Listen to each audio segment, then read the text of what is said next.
much for tuning in to another episode of The Dancing Professor. On today's episode, we're going to be discussing the different types of methodology that exist in user experience research and human factors. And to help us talk about that today is Head of Usability Experience Research Sciences, Robert Youmans. Hi, Dr. Youmans. Thank you so much for joining us today. Sorry I forgot to mention, Rob Youmans is also a lecturer at Berkeley University, right, in the Bay Area. Yes. Can you tell us a little bit about what you teach at Berkeley? Yeah, I teach in the School of Information, a class on product design. Okay, cool. And so Rob Youmans is also, as we mentioned, head of UX Research Sciences for a pretty large tech company. And so that's why we're going to pick his brain and find out exactly why he chooses the methods he does at his job. So some of our viewers have this huge desire to go into human factors and to become user experience researchers, but they feel like sometimes the things that they learn in school, right, all these methodologies are not always transferred in industry. And so since you've worked in industry and you have so much experience about this, could you give us a little bit of information like which methods are useful, which are not? Sure. So, your viewers that have these questions aren't alone. I think that's the number one question I get is, I'm learning about X in my university. Exactly. And is this something that I'm actually going to really use, or is this something that's just sort of an academic exercise? Right.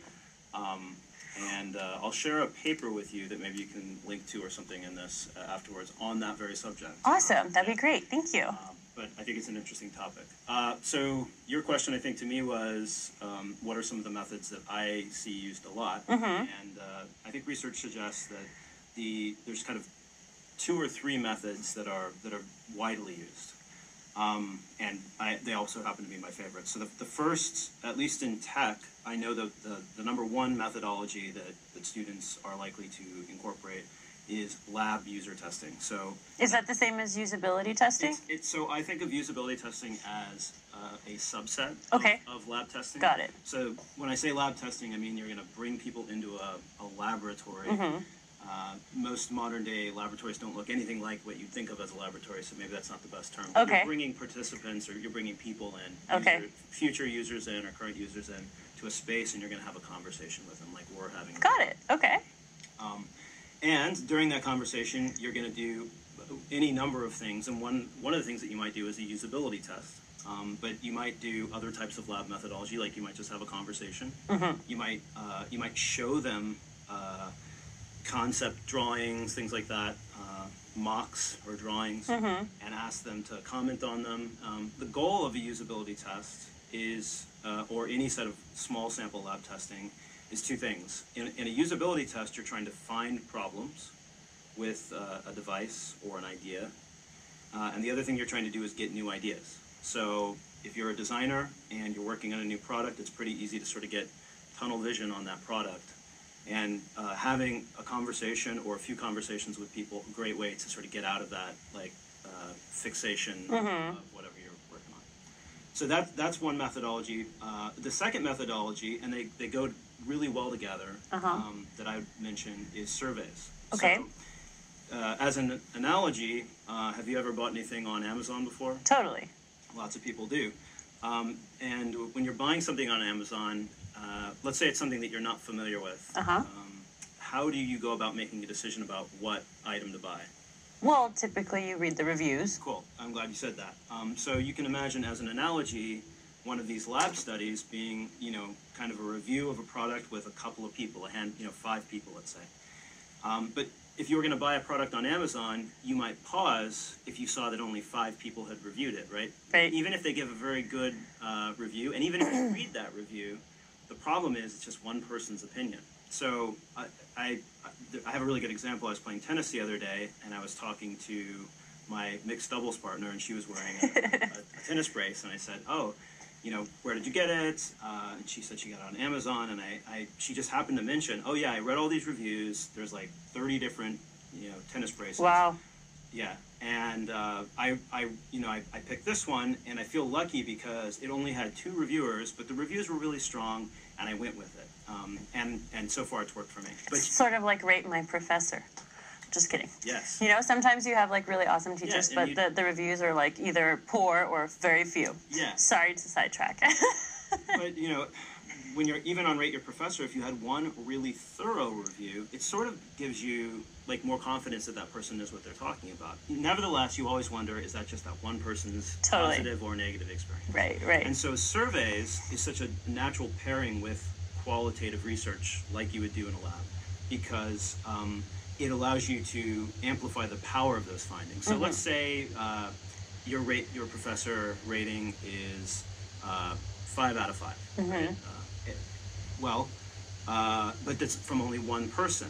We wouldn't know if you're really a 5 out of 5 professor or not from that one person. Absolutely. That's a good indicator. We think maybe you're pretty good, but we'd want to ask 30 or 50 or even 100 students. Absolutely. And if it remained at 5 out of 5, then we'd really have confidence in that finding. And that's what survey methodology allows you to do. So they sort of like confirm any sort of like opinions that very few people may have. Yeah. Okay, got it. And in a quantifiable way. And it's a way to scale that up, right? And it's a way to ask questions at distance, which is important because typically when you run a lab study, through just for convenience purposes, you're kind of only talking to someone that's in your town. Right. And so you kind of get to know what people in, you know, we live here in the Bay Area think, but Los Angeles could be very different. Chicago, very different.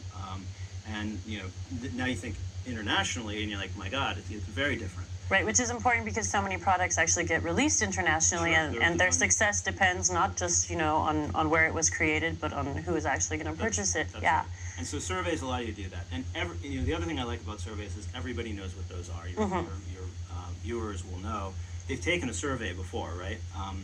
And so there's an art and a craft to doing survey design. But, sorry, my laptop here froze up. No worries. But when paired with qualitative lab studies, that's a powerful technique. And there's survey platforms like Google Forms that are free that you can use. So that was my next question. So how do people in industry actually conduct surveys? So I know at least, you know, even our students or our viewers, right, if they've ever been enrolled in a research methods class, finding participants is always like really difficult, or even for a survey. So how do people in industry typically send surveys? So there's a couple of ways. So I think you've hit on two things there. There's the platform that's going to allow you to do a survey. You can do a survey through the mail, and that would be your platform. You mail surveys, right? Like the TV ratings used to do it this way. Mail you something and say, like, what shows are you watching? And they put a $5 bill in there, hoping that would make you... Never got one of those. Yeah, I did. I took the 5 and... I'm that type of guy. So that's a problem with surveys called attrition, or attrition bias. Anyway, I won't go into that. So there's the platform, and then there's who are you reaching, right? So who are you mailing the survey to? And now with electronic tools, you can get pretty fancy, and there's all sorts of ways that you can kind of do both things. So there's different platforms like Google Forms is a simple one that's free. There's Google Consumer Surveys, which is not free but is freely available to everyone. There's Qualtrics, which is even more advanced. These are all platforms upon which you build a survey.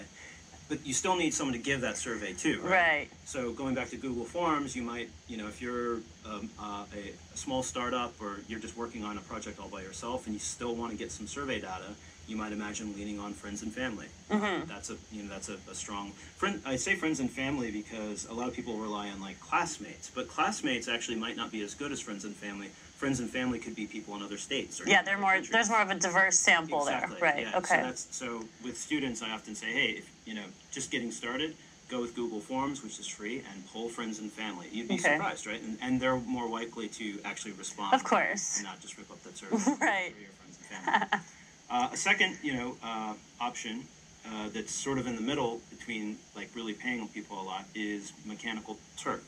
So Mechanical Turk is a service through Amazon. And it's people that want to do little micro tasks for little micro payments. So we use that in tech a lot. And so you might say there's people out there that are Turkers. They'll do a variety of things online typically. They'll proofread a document. They'll basically do whatever you say, provided that you're going to pay them enough money. And so, 20 to 30 cents per person might be what you pay for a short survey. And so you can imagine, okay, like if you want 100 people for that, it's going to cost you 20 to 30 bucks. it's not so bad, and you might be willing to spend that. And Mechanical Turkers will then take your survey and answer. You know, they're just And paid is there some sort of like a screening process for that, or like anyone who wants to be a Turker could be a Turker? There is a screening process. There is. Okay. Yeah, it gets pretty complicated, but Amazon does a good job. They make it fairly easy for people to use Mechanical Turk, and there's all sorts of things that you yourself can control. You might want Turkers that are very reliable, for example. You might pay a little bit more for them. Got it. You can also just control who's willing to take your survey and take it seriously by offering more money. You know, so if you're like, I'll pay you $1 per survey, they tend, you know, it's a free market. Got it. Very interesting.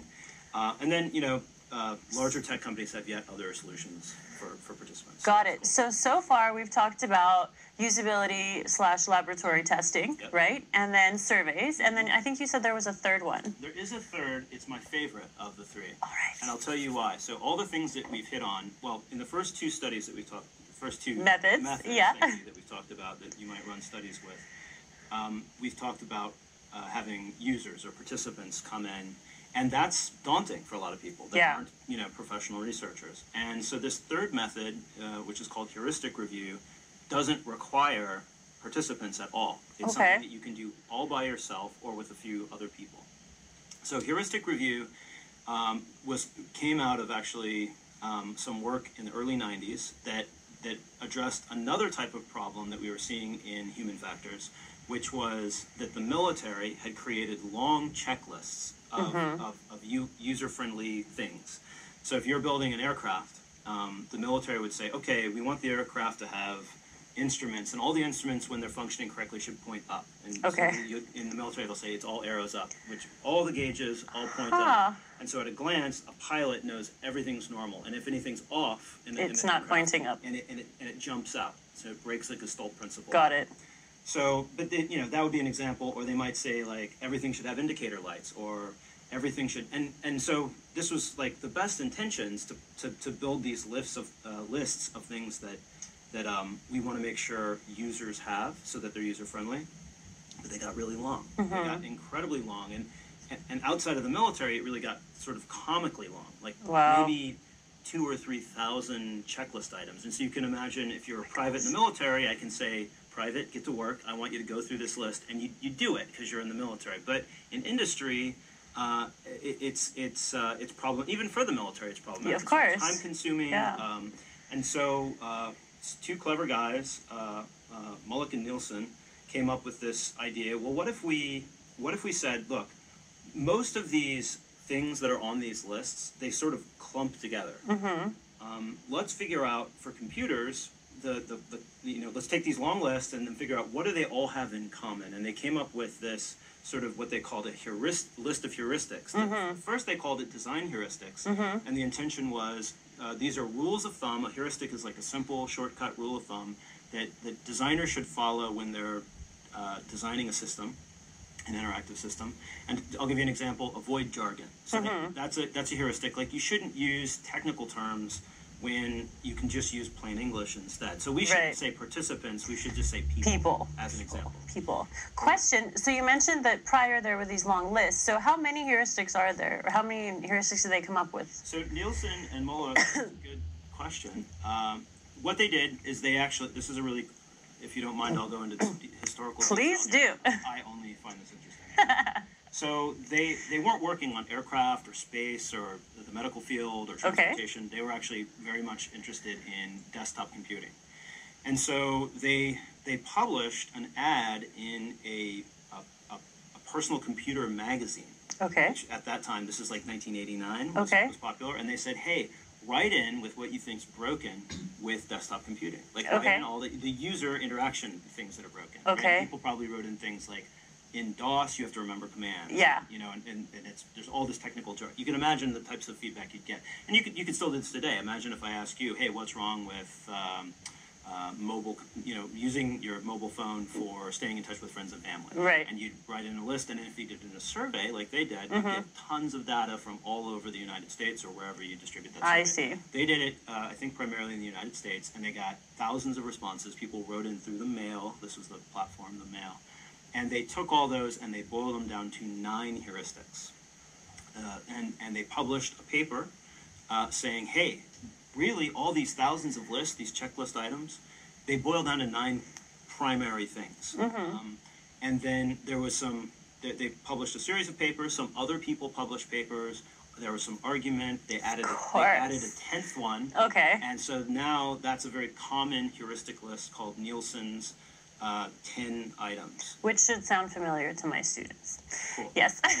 Cool. Okay, so now there are 10. So they've agreed on 10. As of today, there's 10. Got it. Now, implicit in your questions is that whole notion that there could be these other list of heuristics, and that's a common misunderstanding. People think heuristic design principles are all Nielsens. That's not true. There's many other lists of heuristics for other domains, such as mobile computing, virtual reality, special transportation heuristics, medical device heuristics, any sort of field that your students might be interested in. They may be able to find a list of shortcut things that are like, hey, by the way, keep these things in mind when you're designing. Got it. Now, I still haven't yet gotten to heuristic evaluation. Okay. I've just been talking about what a heuristic is, heuristics in general. Okay. Yeah? And originally their idea was, well, we'll give these heuristics to designers, and those designers are then going to keep these things in mind as they're developing things. But what quickly came to pass was, well, what if they don't? Designers are people. What if they make mistakes? And also, what if we're evaluating a system where those heuristics weren't readily available when it was designed? And they came up with a secondary use of these heuristics, which is called heuristic evaluation. It's kind of working backwards to spot check a system to make sure they're following these key design principles. But the evaluation is being done by the researcher, not by people/participants, right? That's right. Okay. So often, always, heuristic reviews are done not by participants, but they're done by a UX professional. Got it. And they've actually done a lot of work to show why that's important. If you ask an amateur to do a heuristic evaluation, they will find things. They'll find problems with the system, just like they would in a usability test. You bring them in, they look at something, they point them out.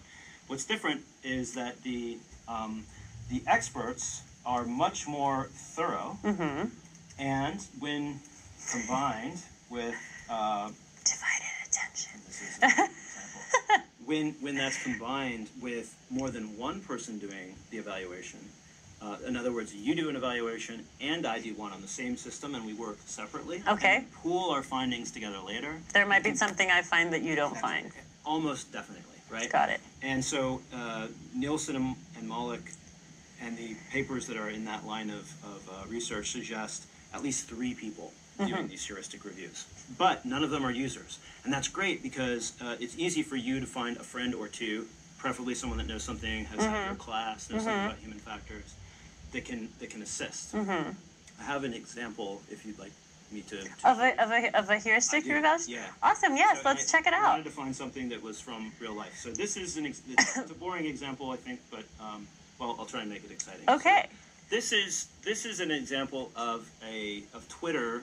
I won't pick on Twitter too much here, but this is their password reset screen. Okay. So let's say, do you have a Twitter account? I don't. Okay, if you did, you would need a password, just like a Gmail account or anything Okay. else. And you might, just like anyone else, forget that password and have to reset it. Have you Totally. ever forgotten a password? Yes. Yeah. Especially when they tell you, okay, you've had your password for X amount of months, it's time to reset it, and then I'm just like, retroactive interference. So this is a really important screen for any platform that requires login. Totally. It's a critical interaction. So is it flawless? Well, so this is the interesting thing. So for your viewers out there, I'd like them to take a look at this because, again, this is the real screen. And what I want to point out is, at a glance, it looks okay. I don't know. Does anything jump out to you? Just this language here. So it says, type your new password. You get a green light that it's very strong, and then it says, type your new password one more time. Yeah, maybe that stands out to you as a little bit. Yeah, like redundant is sure, like extensive, yeah. Yeah. So the idea is that if you or I, or what you're doing right now, is you're looking at this, and you're thinking, okay, well, what's wrong with it? Yeah. Like, find the errors. Right. And that, I don't know how often you talk about cognitive psychology in your program here. All the time. Okay, great.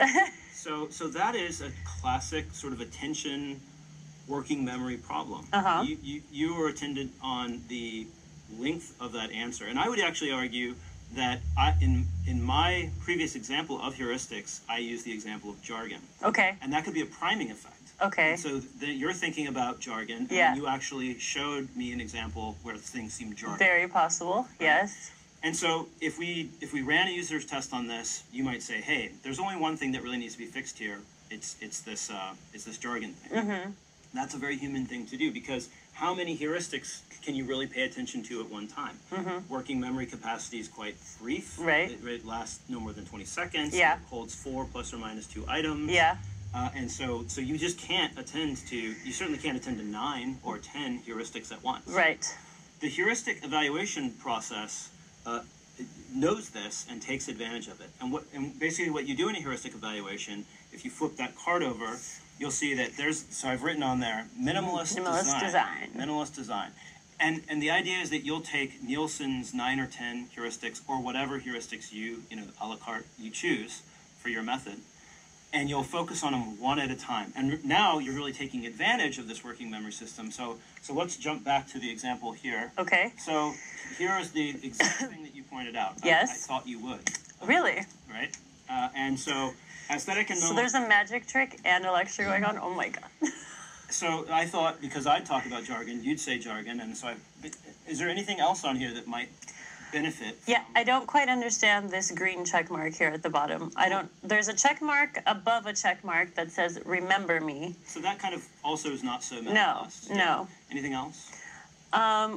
The words reset your password are like giant, and then strong, like the sub line under that is a little bit smaller, then it jumps to being bold. So I guess it's like not very consistent in the UI. How many fonts are on this screen? Oh, geez. I mean, it'd be an interesting audit, right?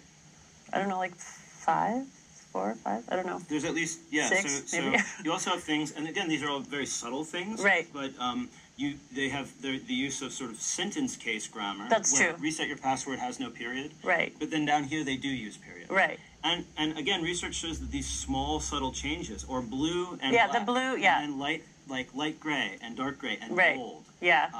And then some things. Is there any all caps? Probably, since they seem to have used everything. I don't see any all caps. They haven't gone that far. But my point here is that this is not what I would consider to be a minimalist design necessarily. No, right? Definitely not. And by sort of having this heuristic in mind, it's almost like you put on a minimalist hat. Your job, I'm the minimalist inspector, right? So I'm looking for things that break that. Now imagine, let's try this one. Visibility of system status. All right, visibility of system status. So this is another heuristic of those 10. Okay. And now imagine you put that hat on, and now you're looking at this, and you're trying to say, well, is there any break in visibility of system status? What does that mean, visibility of system status? Jump to, visibility of system status. The information should always keep all users informed about what is going on through appropriate feedback within reasonable time. Okay, so feedback from the thing I'm interacting with. Yeah. So, for example, my goal here, right, the user need is to reset your password. So I've chosen a new password, I've typed it in, I've gotten confirmation that it's very strong. So that's what do you think that means, very strong? It means very strong is that the password is unique and it's difficult for someone to copy it or find it out and hack into my account. Yeah. What about, how do you know, okay, and then they ask you in a long way. Yeah, to do it again. It could say retype password. Right, like everything else says. So it says type your new password one more time. So that's a lot of text there for something similar. Right. So this green color for very strong to me means that's good that it's very strong. It doesn't mean that it's bad, because strong could be interpreted different ways. And then I think that this green bar, when I type it a second time, to me means that the second time I typed it, it matches what I typed the first time. They're trying, the designers of the system were trying to maintain a visibility of system status, that the second password you typed in matches the first. Right. Any problem with green? Well, green usually means confirmatory, go, everything is good. Yeah. Just don't get this check mark again. Cool. I actually want to talk a little bit more about both green and that check mark. Okay. Because I'm going to make I don't work for Twitter, but I'm going to make some guesses here. Okay. So, how many people in the United States are colorblind? I'm assuming, since you asked me that question, the amount is large, or large enough that they would be inhibited from using this. Yeah, so it turns out that, at least with men, about 1 out of 10 men are red-green colorblind. Okay, and that's a problem. Yeah. Yeah. So if this is the only thing it's confirming to me that that password is correct. I'm assuming it turns red when it's not. Then for 1 out of 10 males, that's going to be a big problem. Right. And if you're Twitter, right, with millions of users, imagine how that scales up poorly. Absolutely. It's not okay. No. Right? It's also bad for... there's lots of reasons why this might be bad. It might be bad if you're trying to type this in when you're walking around, because the green's less likely to notice. Is that why the check mark is there for? I'm going to guess that what happened here is they designed this whole thing, and whoever wasn't really thinking about accessibility when they designed the green color to indicate visibility system status. I see. And so then they did a patch. They did something, they said you can't release this without something other than that green color. So what do you think they added in? So this check mark would be that. I think they did that. Now what is wrong with that check mark?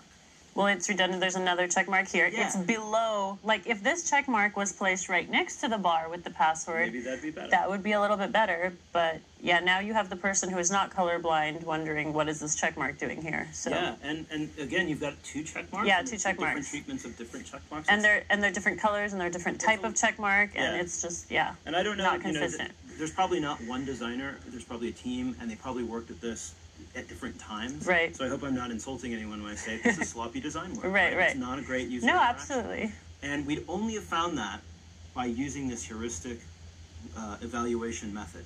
You know, putting on the third hat, consistency and standards, users should not have to wonder whether different words, situations, or actions mean the same thing. Like these 2 like check those marks. check marks. Got it. So what started out as this kind of simple, screen here, when we look at it initially, and we're both in this industry, we saw some things wrong with it. Yeah. My point is that when we work together and when we use these lists and sort of put on these different hats and look that way, you find even more. And so in the end, the user wins because we identify these things. That feedback could go back to that design team and say, hey, we're glad that you're trying to address accessibility needs, but there's a better way to do this.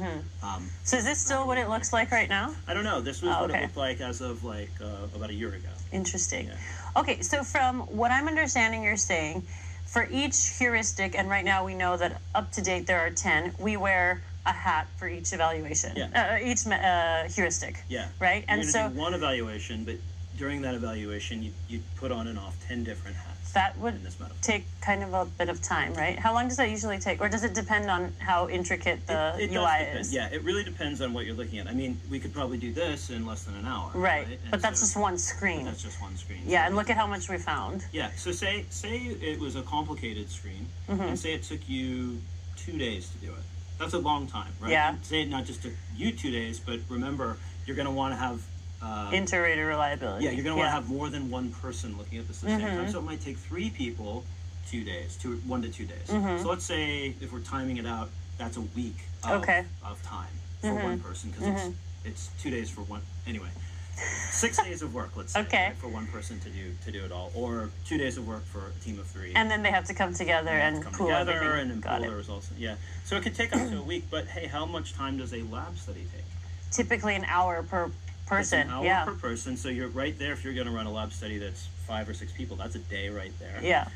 That's not including the prep time, of the course, recruitment of those people. Yes. And so this method, while not lightning fast, is a lot faster than your typical lab study, which can take in industry about a month to run. Right.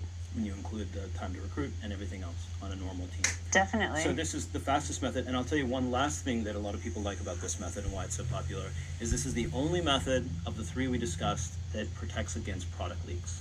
So if you're working in tech and you are working on something that's really cool and new, sometimes you just don't want that information going out in a survey, or you don't even want it going out in a lab study. You really want to keep top secret. And so this method is top secret because there are no participants coming in. Right, it's all coming from internal. It's all internal. Yeah. Awesome, thank you. That was a really awesome demonstration and detailed explanation of the history and how we do it.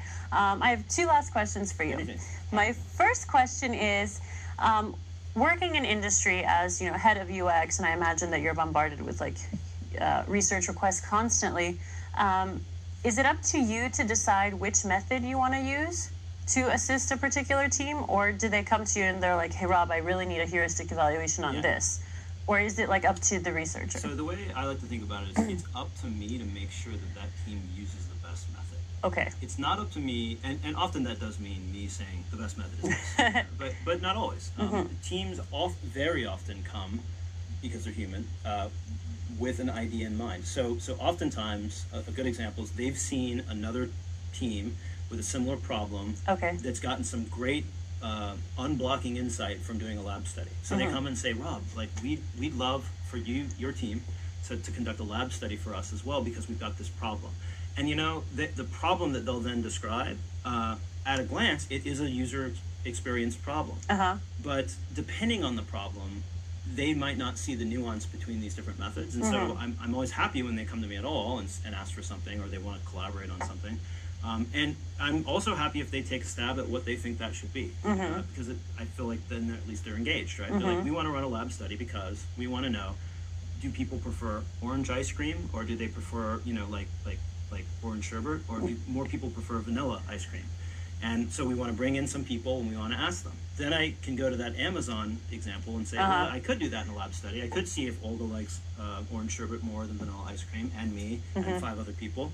What we're really going to have is like some people are going to like orange and some people are going to like vanilla, and I'm not going to know. The sample's too small with that. What if instead we did do what you said, the lab study? Maybe we want to know why they like vanilla and orange, and maybe that's going to give us some new thinking on ice cream. So we can do that. But if you really just want to know what Americans prefer, let's run a survey. Okay. Because we can't trust the data from such a small sample. So kind of a heuristic, another type of heuristic, a rule of thumb that you could use, or your students could use, is to think about lab studies are good at finding problems and learning new ways of thinking about things that are different from your own. So you meet someone, they describe, hey, the reason I actually like vanilla ice cream is because it takes makeup off my face. And you're like, I didn't even know that was a use case for vanilla ice cream. It's actually not a use case. Don't try this at home. But it's not for getting informed opinions about the United States. Got it. Of course. Yeah. So for that, you'd want to use survey methodology. So you really have to have a conversation with that product team. Okay. And that conversation is something that a researcher should be able to have. But I don't want it to be like we prescribe a certain method necessarily. We're just trying to figure out what's really going to answer their question. Okay. What's your other question? My last question, we always like to end with some drama. So what would you say is one of the biggest challenges as working as a UX researcher? And maybe it's even related to like someone, a designer or a team wanting one method and you're like, no, that method doesn't work. This method is better. Like what are some of the challenges you face as your position versus like thinking from a user's perspective and always like for the user, and then like a lot of other people who tend to be very like product centered maybe? Or yeah, I could answer that in a number of ways. I really like what I do, and so like your example was, is it prescribing or finding common ground on what we should use. The true answer is, I think for me personally, and for a lot of researchers, the hard part about what I do, the drama, is that I have to work in a team. Okay. It's hard because why are you laughing? Yeah, story of my life. So a lot of people don't like teamwork, right? And I'm good at teamwork. I can get enjoyment out of working. Because you're always the boss of every team. That's as long as I'm in charge. No. But that's actually not true. I'm often not in charge, and that's the problem.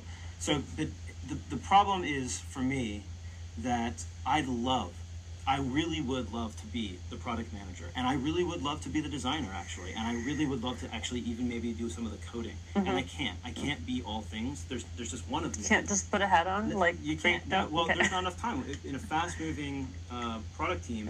You have to learn to trust and work well with your teammates, and I'm lucky to work at some great organizations where I can do that. Okay. But honest to God, for me, the hardest part about working in tech and being a researcher is I got to remember my role is the researcher, and I can wade a little bit into design sometimes, and a little bit into PM, and even into engineering. But I got to trust and let those people do their job. And so I think one of the top things that I look for in people that I hire is people that are going to be able to work well with other people, because you can't get anything done otherwise. Okay.